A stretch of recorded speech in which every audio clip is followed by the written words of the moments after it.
প্রবাসী ভাইরা দেখেন, আমরা বাংলাদেশের অফিসে ইয়ে দেখেন, আমরা বাংলাদেশে পাসপোর্ট বানাবে, এখানে টাইম দিছে 10টা থেকে 4টা পর্যন্ত। 10টা থেকে 4টা। এখন টাইম আছে 10:15। এখনো অফিস খুলে না, আমরা তাদের ফোন দিতে যে ফোনও রিসিভ করে না। তো প্রবাসী কি সেবা দিব তারা?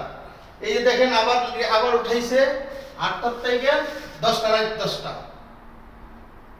এখানে সেবা দেওয়ার জন্য লেখে রাখছে, সেবা দেওয়ার জন্য। আমরা তাদের ফোন দিতে যে ফোনও উঠায় না, রিসিভ করে আমরা এখানে অনেকক্ষণ দাঁড়িয়ে আছি। রেসপন্ডও করে না। তো দেখেন আমাদের বাংলাদেশ সরকার এর লক্ষ লক্ষ টাকা বেতন দিতেছে, বাংলাদেশ সরকার বেতন দিতেছে, এরা বেতন নিয়ে কোনো কাজ করে না, কোনো কিছু না। আর মানে এইভাবে ব্যবহার করে, কিন্তু ফোন দিলে বলে কেন এত বারবার ফোন দিতেছেন, কেন বারবার ফোন দিতেছেন? হ্যাঁ, ফোন রিসিভ করে না। আমরা জনগণের টাকা, ট্যাক্সের টাকা দিয়ে তাদের বেতন দেওয়া হয়, রিমিটেন্স দিয়ে বেতন দেওয়া হয়, তারা বারবার ফোন দিতেছে, ফোনগুলো রিসিভই করে না। আপনারা দেখেন টাইমটা জনগণ দেখেন ভাই, হ্যাঁ। এই যে টাইমটা 10টা থেকে এখন 10টা 16-17 বাজে।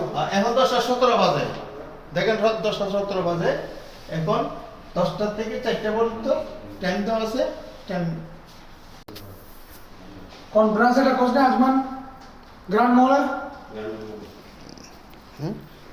আজমান গ্র্যান্ড মলে এটা বড়। আজমান গ্র্যান্ড মহল, আজমান গ্র্যান্ড মলে 15 তলায়। 15 তলায় হ্যাঁ, অফিস। এদের অফিস। ঠিক আছে ভাই, ওকে।